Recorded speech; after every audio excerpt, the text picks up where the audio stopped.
11th class के mathematics के अंदर चैप्टर नंबर 3 ट्रिग्नोमेट्री फंक्शन यानी त्रिकोणमितीय फलनों के अंदर जितने भी फॉर्मूले बनते हैं, जितने भी प्रकार के सूत्र बनते हैं, वो सभी आपने अच्छी तरह से पढ़ लिए हैं और आशा करते हैं विद्यार्थियों को याद भी किया होगा। आज स्टार्ट करते हैं ट्रिग्नोमेट्री फंक्शन यानी त्रिकोणमितीय फलन। त्रिकोणमितीय फलन जो है वो क्या है, अपने पास आप देखोगे ट्रिग्नोमेट्री एक शब्द है। ट्रिग्नोमेट्री शब्द जो है वो ग्रीक भाषा के दो शब्दों से मिलकर बना हुआ है। ये ग्रीक भाषा के दो शब्द हैं, ट्रिगोन प्लस मेट्रोन। ट्रिग्नोमेट्री जो होता है वो ट्रिगोन प्लस मेट्रोन से मिलकर बना है, जहाँ पे ट्रिगोन और मेट्रोन जो है ये दो शब्द जो हैं वो एक ग्रीक भाषा के शब्द होते हैं। तो ट्रिग्नोमेट्री जो है वो ट्रिगोन प्लस मेट्रोन से मिलकर बना है और जिसका अर्थ होता है त्रिभुज की भुजाओं को मापना। यानी ट्रिग्नोमेट्री का अर्थ क्या होता है, त्रिभुज की हमारे पास जो भुजाएं होती हैं वो भुजाओं को मापना। यानी त्रिभुज की भुजाओं को मापने के लिए ट्रिग्नोमेट्री का प्रयोग किया जाता है। और ट्रिग्नोमेट्री ही अपने पास क्या होता है, 6 त्रिकोणमितीय फलनों को अपन क्या बोलते हैं, ट्रिग्नोमेट्री बोलते हैं। Sine theta, cos theta, tan theta, cot theta, sec theta, cosec theta, इनकी सहायता से अपन क्या करते हैं, त्रिभुज की भुजाओं को ज्ञात करते हैं। फिर एंगल, कोण है वो क्या होता है, एक कोण वह माप है जो एक किरण के उसके प्रारंभिक बिंदु के परितः घूमने पर बनता है। यानी हमारे पास कोई बिंदु होगा और उसके परितः यानी उसके चारों ओर घूमने से क्या बनता है, अपने पास एक कोण बनता है। तो क्या बोल रहा है, एक कोण वह माप है जो एक किरण के उसके प्रारंभिक बिंदु के परितः घूमने पर बनता है। फिर देखो कि इसमें प्रारंभिक भुजा या प्रारंभिक जो बिंदु है वो क्या होती है, किरण के घूर्णन की मूल स्थिति, यानी किरण जो है अपनी मूल स्थिति में घूर्णन करती है, उसे क्या बोलते हैं, उसको प्रारंभिक भुजा बोलते हैं। और अंतिम भुजा घूर्णन की अंतिम स्थिति को अंतिम भुजा कहते हैं। अंतिम स्थिति को अंतिम भुजा कहते हैं। यानी घूर्णन की प्रारंभिक स्थिति को प्रारंभिक भुजा और अंतिम स्थिति को अंतिम भुजा कहते हैं।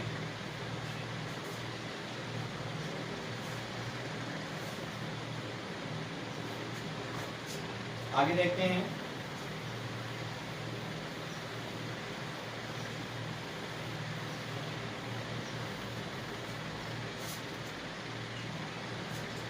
शीर्ष वर्टेक्स जो है घूर्णन बिंदु को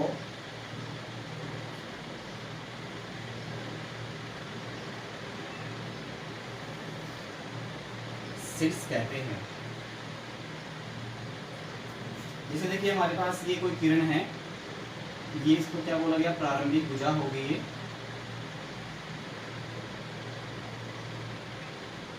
ये आपका शीर्ष हो गया और यहाँ से घूमते घूमते मान से आपने ये एंगल बना दिया, तो ये आपके पास क्या हो गई, घूर्णन की अंतिम भुजा।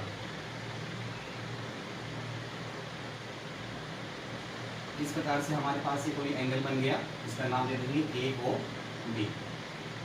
तो आप देख रहे हो कि कोई किरण की प्रारंभिक जो भुजा है, प्रारंभिक जो घूर्णन जहाँ से स्टार्ट करती है वो प्रारंभिक भुजा होती है और घूर्णन जहाँ पे जाके रुक जाता है वो अंतिम भुजा होती है। और जिस बिंदु से घूर्णन स्टार्ट होता है वो क्या होता है, अपना शीर्ष होता है। तो इस प्रकार से देखा कि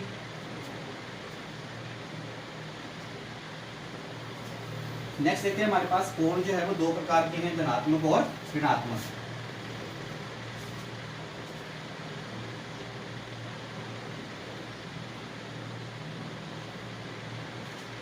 ये अपने पास प्रारंभिक भुजा,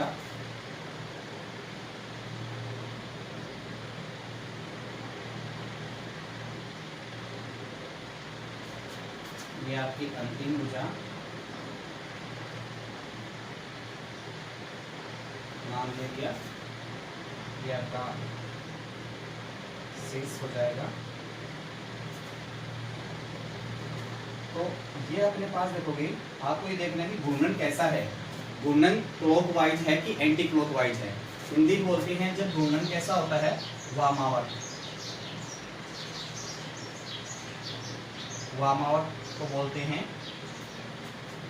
एंटी क्लॉकवाइज।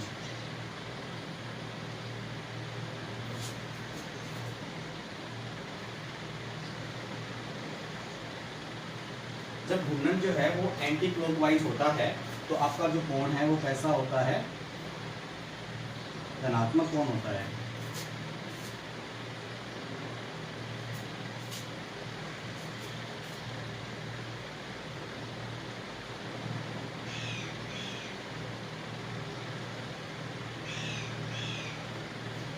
और जब हमारे पास घूर्णन जो है वो कैसा होता है, क्लॉकवाइज होता है।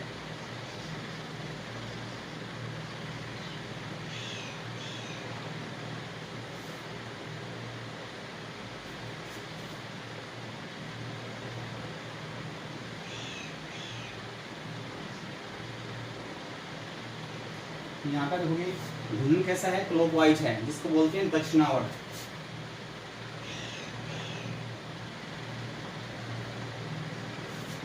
तो बोलते हैं क्लॉकवाइज।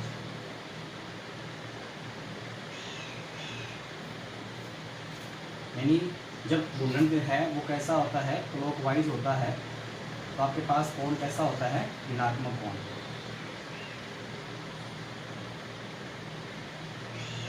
तो आपने देखा कि कोण जो है दो प्रकार के हैं, धनात्मक कोण और ऋणात्मक कोण। आपका जो घूर्णन है, क्या हमारे पास घूर्णन है, ये घूर्णन कैसा है, वामावर्त, इंग्लिश में बोलते हैं इसको एंटी क्लॉकवाइज। यानी घड़ी की सुई की विपरीत दिशा में जब आपका घूर्णन होता है तो कोण धनात्मक होता है, और घड़ी की दिशा में जब घूर्णन होता है तो कोण कैसा होता है, ऋणात्मक होता है।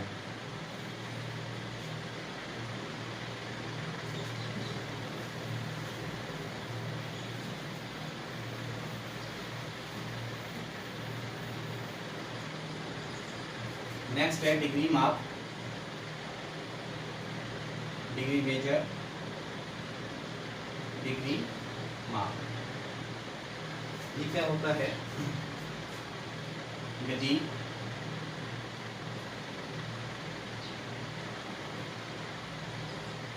प्रारंभिक भुजा से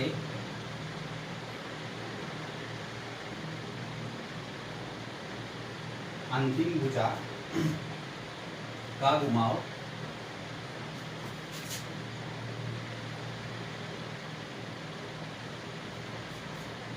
एक पूर्ण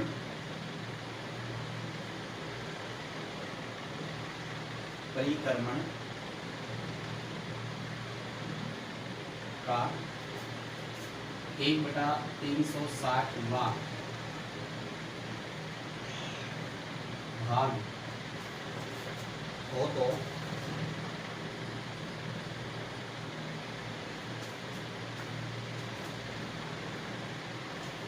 हम कोण को 1 डिग्री कहते हैं।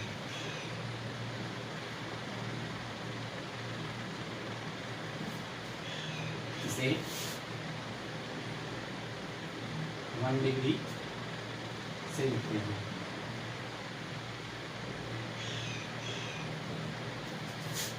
चूंकि विकोज 1 डिग्री बराबर होता है 60 मिनट, अर्थात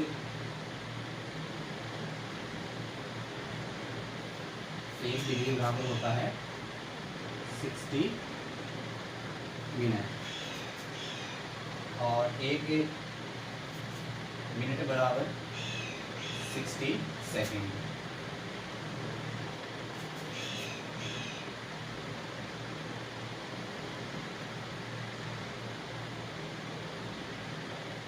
तो यहाँ से आपने देखा कि डिग्री क्या होता है, यदि प्रारंभिक भुजा से अंतिम भुजा का घुमाव है एक पूर्ण परिक्रमण होता है, यानी पूरा एक राउंडिंग होता है, उसको परिक्रमण बोलते हैं, का 1/360वां जो भाग होता है उसे क्या कहते हैं, हम 1 डिग्री कहते हैं। इसे 1 डिग्री से लिखते हैं, और 1 डिग्री बराबर होता है 60 मिनट, और 1 मिनट में क्या होता है 60 सेकेंड।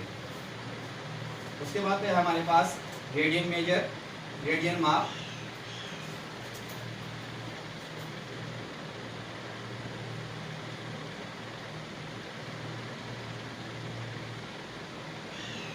रेडियन माप इकाई वर्त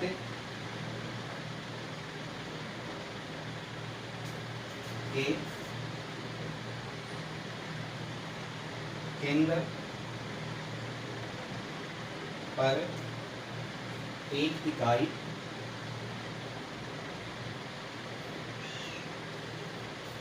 लंबाई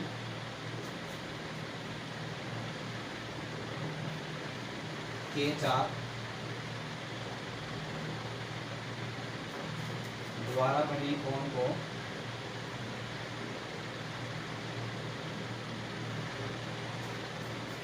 1 रेडियन कहते हैं।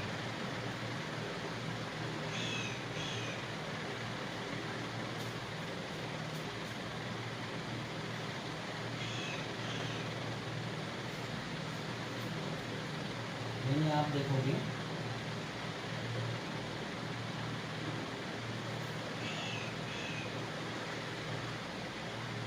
इसमें आपके पास चाप की लंबाई है वो भी 1 है और जो त्रिज्या है वो भी 1 है। ये क्या कहलाता है अपने पास 1 रेडियन। तो रेडियन की भाषा क्या होगी? इकाई वर्ग। इकाई वर्ग का मतलब त्रिज्या, वर्ग की त्रिज्या जो है वो क्या होगी? 1 होगी। इकाई वर्ग के केंद्र पर 1 इकाई लंबाई के चाप, ये आपके पास चाप की लंबाई है जो कितनी है? 1 इकाई है। यहाँ से लेके यहाँ पे कितनी है? 1 इकाई के चाप द्वारा बने कोण को क्या कहते हैं? 1 रेडियन माप कहते हैं।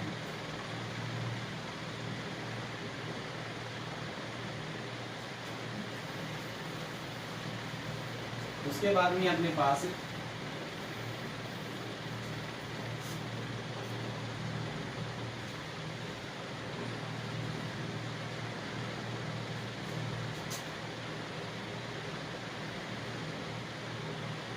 चाप की लंबाई L, कोण थीटा और त्रिज्या R में संबंध। ये हमारे पास फॉर्मूला होता है L बराबर R थीटा।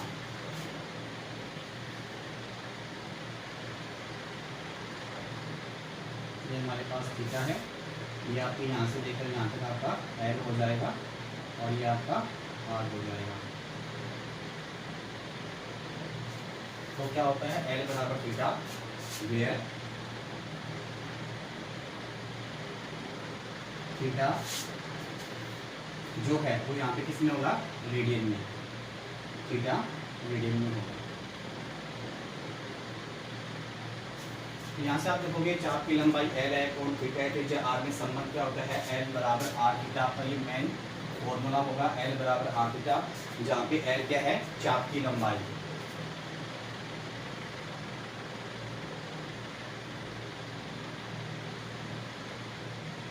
R त्रिज्या और थीटा कोण। कोण जो किसमें है? रेडियन में। तो आप देखोगे चाप की लंबाई, कोण थीटा, त्रिज्या में संबंध क्या होता है? L बराबर R थीटा।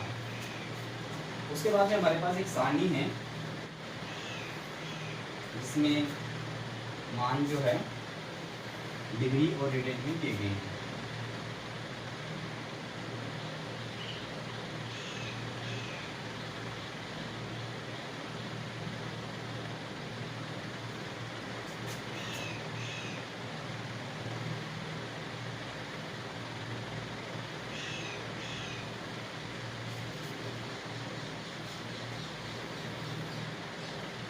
यहाँ से ये मान जो है डिग्री माप और ये रेडियन माप।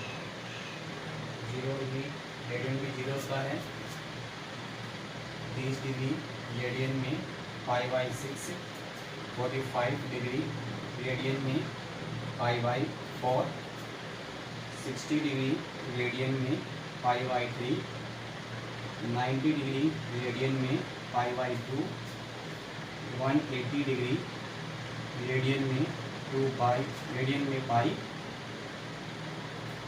270 डिग्री रेडियन में 3π/2 और 360 डिग्री 2π। तो दोनों के हैं कोण के मापने का प्रकार है, डिग्री में है, रेडियन में है। 0 को 0 से लिखते हैं। 30 डिग्री रेडियन में कितना होता है? π/6, 45 डिग्री रेडियन में π/4, 60 डिग्री रेडियन में π/3, 90 डिग्री रेडियन में π/2, 180 डिग्री पाई, 270 डिग्री 3π/2 और 360 डिग्री 2π। इस प्रकार से सारणी को भी आप क्या है विद्यार्थी अच्छी तरह से क्या करेंगे?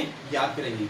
आशा करते हैं कि आज आपको जो पढ़ाया गया है विद्यार्थी को अच्छी तरह समझ में आया होगा अगर आप किसी प्रकार की कोई समस्या है तो आप व्हाट्सएप या कॉल के माध्यम से उन समस्याओं को दूर कर सकते हैं। सभी विद्यार्थी कंटिन्यू होमवर्क करते हैं और उसे व्हाट्सएप के माध्यम से चेक कराते रहें। Okay bye, thank you.